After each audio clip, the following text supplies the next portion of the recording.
Hello students, welcome back to my YouTube channel. मेरा नाम है मुकुंद पराय। पिछले वीडियो में हमने देखा क्लास 10 सीबीएसई का चैप्टर नंबर 1 रियल नंबर्स का एक्सरसाइज 1.1 में का क्वेश्चन नंबर 2 हमने कंप्लीट किया। अगर आपने वो वीडियो नहीं देखा होगा तो इस वीडियो के डिस्क्रिप्शन बॉक्स में मैं उसका लिंक डाल दूँगा, आप उस लिंक को क्लिक कीजिए और वो वीडियो देख सकते हैं। तो चलिए हम आगे बढ़ते हैं। एक्सरसाइज 1.1 में का क्वेश्चन नंबर 3 से स्टार्ट करते हैं।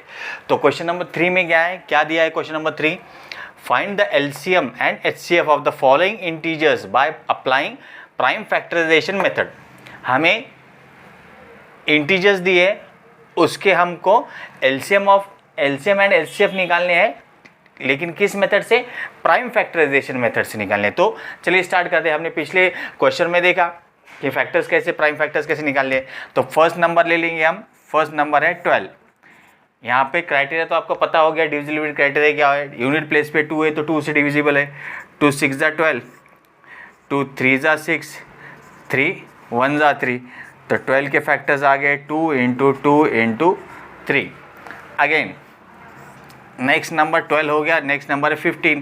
15 यूनिट प्लेस पे 5, मतलब ये 2 से डिविजिबल नहीं होगा। 3 1 + 5 6, मतलब ये 3 से डिविजिबल होगा। 3 5 ज़ा 15, 5 1 ज़ा 5, मतलब हमारे जो 15 के फैक्टर्स आ गए हैं वो है 3 इंटू 5। अब आता है नंबर 21। नंबर 21 यूनिट प्लेस पे 1 है, मतलब 2 से डिविजिबल नहीं है, लेकिन 2 + 1 3, मतलब 3 से डिविजिबल है। 3 7 ज़ा 21, 7 itself is a prime number, 7 1 ज़ा 7। तो हमारे 21 के फैक्टर्स आ गए हैं 3 इंटू 7। ओके, हम सिर्फ इतना निकालना है। हमने क्वेश्चन के अकॉर्डिंग उसका by applying prime factorisation method से उसके फैक्टर्स, प्राइम फैक्टर्स निकाल लिए। अब हमें उसका एलसीएम और एचसीएफ निकालना है बस। अब निकालेंगे हम पहला HCF, हाईएस्ट कॉमन फैक्टर। अब HCF क्या है हमें देखना है। यहाँ पे नंबर्स कितने हैं? यहाँ पे 2 है, 3 है, 5 है और 7 है। तो 2 हमने देखा, पहले हमने इंटीजर्स के 2 पैर थे, लेकिन यहाँ पे थ्राइस है, 3 इंटीजर्स है। तो हमने 2 इंटीजर्स के पैर में से 2 का पैर बनाया और उसमें से एक नंबर लिया, लेकिन यहाँ पे 3 इंटीजर्स है, तीनों के फैक्टर्स है, तो हमें 3 के पैर्स ढूंढने हैं, उसमें से एक लेना है। यहाँ पे 2 है, यहाँ पे नहीं, यहाँ पे नहीं है, मतलब ये तो गया काम से 2। उसके बाद यहाँ पे 2 है, यहाँ पे नहीं, यहाँ पे नहीं, मतलब 2 अगेन गया। यहाँ पे 3 है, यहाँ पे 3 है, यहाँ पे 3 है, मतलब 3 जो है वो हर एक इंटीजर्स में 12 15 और 21 में, मतलब ये तीनों को मिलके हमको मिल गया है एक 3 मिल गया। ठीक है, मतलब 3 का हो गया। 5 यहाँ पे है, यहाँ पे नहीं, यहाँ पे नहीं, मतलब 5 भी गया। बाद में 7 यहाँ पे है, यहाँ पे नहीं, यहाँ पे नहीं, मतलब 7 भी गया। तो हमारे HCF आ गया 3। Got it. अब बचता है LCM। LCM क्या है? Least common multiple. तो LCM क्या होगा? जो ये नंबर हाईएस्ट कितनी बार आकर करे वो एलसीएम होगा। तो 2 यहाँ पे 2 बार है, यहाँ पे नहीं, यहाँ पे नहीं, मैक्सिमम 2 यहाँ पे ये 2 बार, वो ले लेंगे। 2 इंटू 2 का काम हो गया। 3 यहाँ पे एक बार, यहाँ पे एक बार, यहाँ पे एक बार, मतलब तीनों में एक ही बार है, तो मतलब हम 3 तीनों में से एक 3 लेंगे। ये 3 आ गया, 3 का भी काम हो गया। अब बचा है 5। यहाँ पे एक बार मैक्सिमम है, यहाँ पे नहीं, यहाँ पे नहीं, तो मैक्सिमम 1 टाइम है, तो उसका ले लेंगे हम। 5 का भी हो गया। अब 7 बचा है। 7 मैक्सिमम यहाँ पे नहीं, यहाँ पे नहीं, तो 7 भी आ गया। तो ये हमारा एलसीएम आ गया 2 2 ज़ा 4, 4 3 ज़ा 12, 12 5 ज़ा 60 and 60 is to 7, it's 420। LCM आ गया हमारा 420। HCF है 3 और एलसीएम आ गया हमारा 420। तो बस ये प्रॉब्लम में हमें इतना ही करना था। अब हम देखेंगे सेकंड प्रॉब्लम। सेकंड क्वेश्चन क्या दिया है उसमें? सेकंड दिया है 17 23 एंड 29।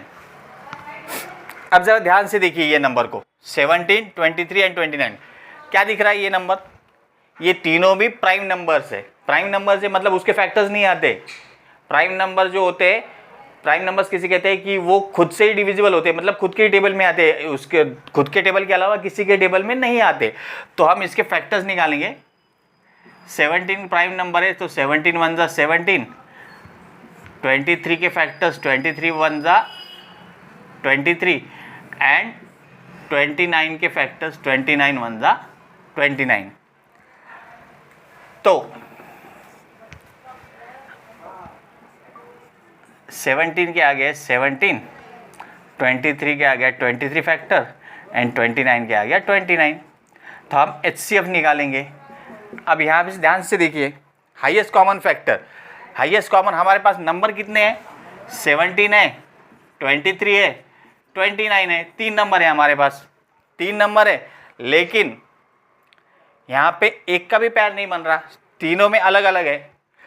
ऐसी कंडीशन जब आती है जिसमें एक भी पैर नहीं बन रहा है तो हम क्या करते हैं? HCF हम बाय डिफ़ॉल्ट उसका 1 लेते हैं। ये ध्यान में रखिए, HCF उसका आता है 1, ये हमेशा ध्यान में रखिए। उसके बाद हम इसका LCM निकालेंगे। LCM equals to LCM of ये 3 नंबर्स का।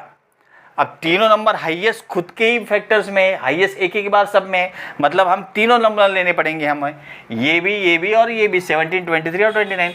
तो 17 इंटू 23 इंटू 29। अब इसका मल्टीप्लिकेशन करेंगे हम, 23 इंटू 17, 7 3 21, 14, 16, 1 3 3, 1 2 2, ये आ गया 193 इंटू हम 29 करेंगे। अब इसको ये आ गया 9 1 9, 81,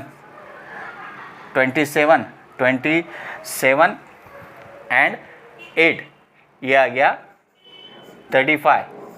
देन 2 1 2, 2 9 18, 2 3 6 और ये 7, ये आ गया हमारा 13, 10, 11,339। हमारा LCM आ गया अभी 11,339। तो यहाँ तक आपको समझ गया कि हमें सिर्फ निकालना था उसके prime factors, apply prime factor से प्राइम फैक्टर्स निकालने थे, उसके बाद LCM और HCF निकालना था। यहाँ तक हमने क्वेश्चन नंबर 1 किया, 2 किया, अभी हम क्वेश्चन नंबर 3 करेंगे। आप तब तक कॉपी कर लीजिए, हम क्वेश्चन नंबर 3 देखेंगे।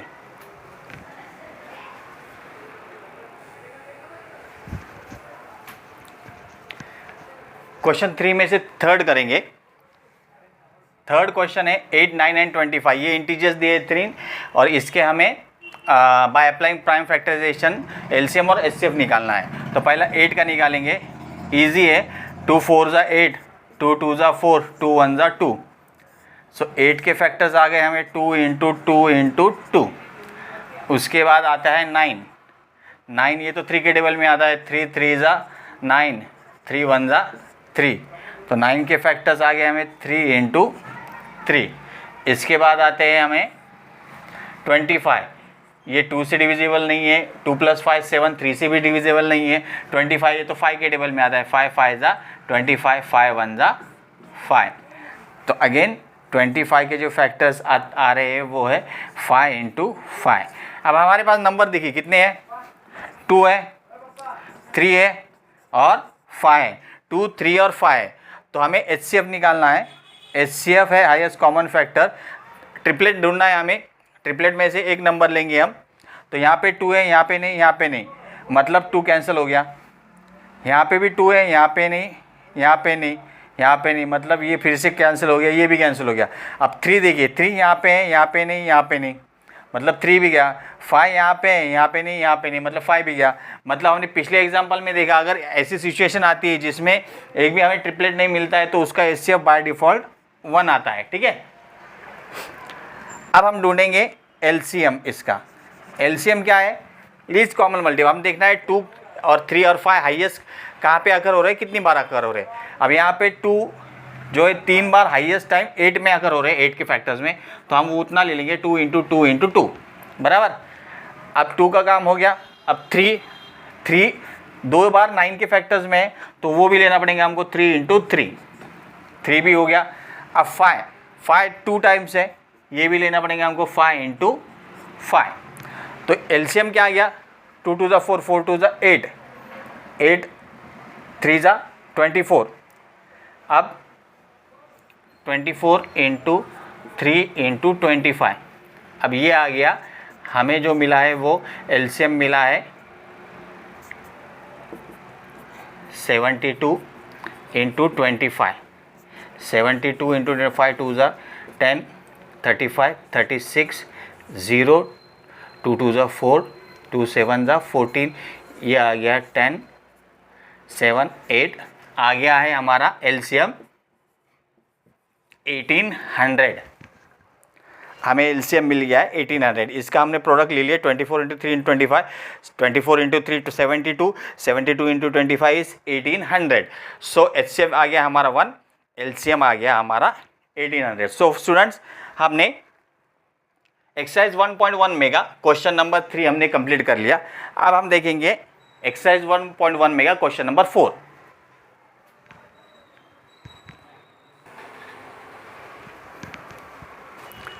सो स्टूडेंट्स, हम क्वेश्चन नंबर एक्सरसाइज 1.1 में का क्वेश्चन नंबर 4 देखेंगे।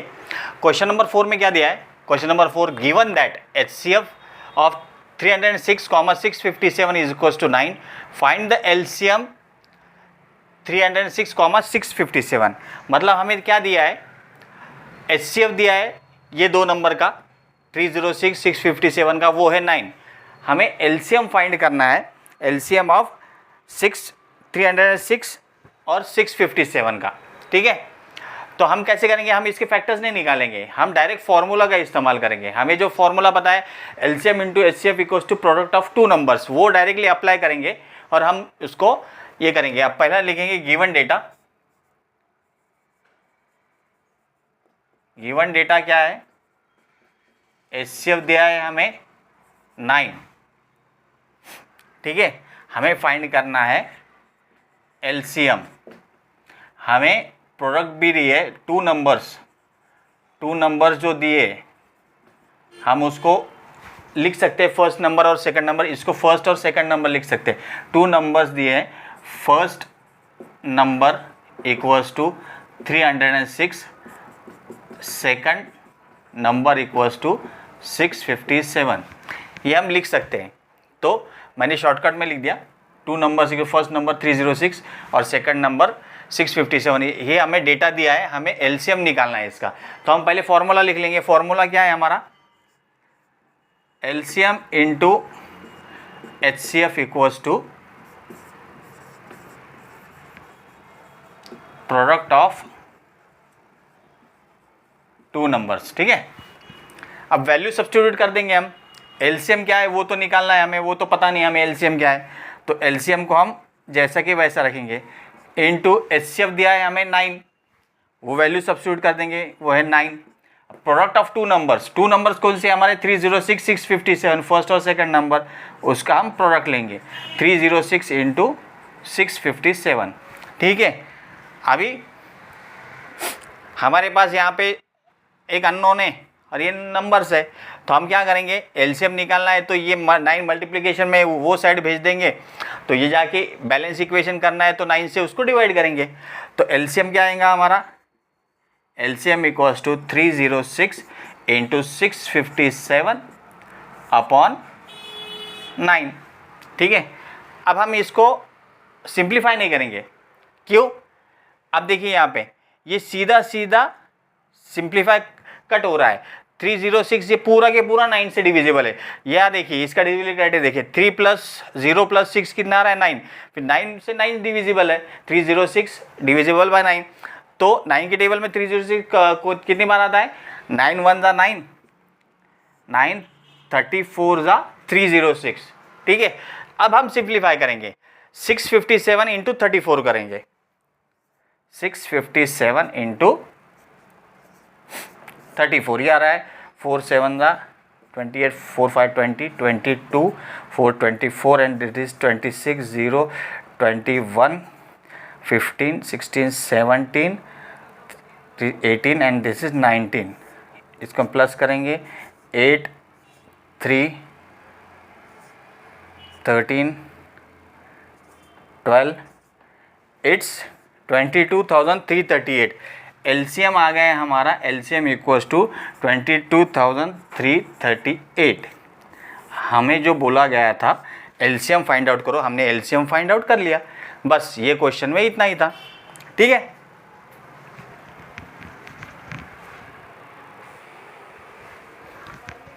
सो स्टूडेंट्स, हम चैप्टर नंबर 1 में का एक्सरसाइज 1.1 में का क्वेश्चन नंबर 5 करेंगे। क्वेश्चन नंबर 5 हम रीड करेंगे, क्या दिया है, check whether 6n can end with the digit 0 for any natural number n। ये क्वेश्चन में हमें क्या बताना है, 6n है, मतलब n क्या है, एनी नेचुरल नंबर है। अगर 6 के ऊपर हम नेचुरल नंबर कोई भी लेंगे, मतलब 6 या 6 स्क्वायर हम लेंगे, तो हमें ये बताना है उसका जो आंसर आएगा वो 0 से एंड होगा या नहीं होगा, ये हमें बताना है। तो ये क्वेश्चन सिंपल है, आपको जैसा लग रहा है इतना हार्ड नहीं है, ये सिंपल है। हमें बताना क्या है, हमें ये बताना है 6n, ये जो आंसर आएगा इसके डिजिट प्लेस पे 0 आएगा या नहीं आएगा। तो अगर हम 6 का स्क्वायर लेंगे, 6 का स्क्वायर क्या आएगा, 6 × 6 = 36। इसके डिजिट मतलब यूनिट प्लेस पे क्या आ रहा है, 6 आ रहा है, मतलब यहाँ पे 0 नहीं आ रहा है। अगर हम 6⁴ लेंगे, मतलब 6 × 6 × 6 × 6, ये आंसर आ रहा है 1296, मतलब फिर से डिजिट प्लेस पे क्या आ रहा है, 6 ही आ रहा है, मतलब 0 नहीं आ रहा है। हमें बताना क्या है कि 6n जो आंसर आएगा डिजिट प्लेस पे 0 आएगा या नहीं आएगा। तो अगर 0 हमें चाहिए आंसर में, तो हमें क्या करना पड़ेगा, हमें एग्जाम्पल लेंगे। अगर हमने नंबर लिया 50 के फैक्टर्स क्या आएंगे, प्राइम फैक्टर्स, या फिर फैक्टर्स निकालेंगे 10 × 5। अब 10 के प्राइम फैक्टर्स क्या आएंगे, 10 के फैक्टर्स है 2 × 5 बराबर। अगर किसी भी नंबर के डिजिट प्लेस पे हमें 0 चाहिए, तो हमें फैक्टर में, प्राइम फैक्टर में क्या ज़रूरी है, 2 और 5 ज़रूरी है। समझ में आ गया। अगर किसी भी नंबर में, क्वेश्चन में वही पूछा है 6n can end with the digit 0, मतलब जो भी हम नंबर लेंगे यहाँ पे, तो वो जो आंसर आएगा उसके डिजिट प्लेस पे 0 आएगा नहीं आएगा। हमने एग्जांपल देखा 50 का अगर हमने लिया तो उसके फैक्टर्स 10 × 5 आते, 10 के हम फिर से सिंप्लीफाई करेंगे 2 × 5, मतलब अगर हमें 0 चाहिए तो हमें किसी भी हालत में प्राइम फैक्टर्स 2 और 5 चाहिए। तो हम लिखेंगे, हम आंसर क्या लिखेंगे इसका, समझ लीजिए आप, if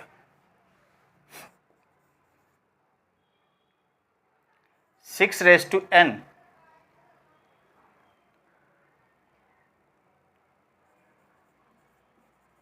should end with digit 0, then we must have prime factors 2 × 5। अगर 6n को डिजिट 0 में एंड करना है तो हमारे पास फैक्टर्स, प्राइम फैक्टर्स क्या चाहिए, 6 के 2 और 5 उसमें आना चाहिए। हम देखेंगे 6n के फैक्टर्स 2 और 5 आते हैं क्या नहीं। 6n, 6 के क्या फैक्टर्स है, 2 × 3 मतलब यहाँ पे 5 चाहिए, लेकिन यहाँ पे क्या आया, यहाँ पे 3 आया, मतलब मिसिंग क्या है, 5 मिसिंग है। तो यहाँ पे हमें सॉल्यूशन मिल गया। सॉल्यूशन क्या लिखेंगे हम, since 5 is not present in the prime factors, so 6n cannot end with digit 0, that is the answer। बस ये क्वेश्चन को इतना ही सॉल्व कर सकते हैं आप।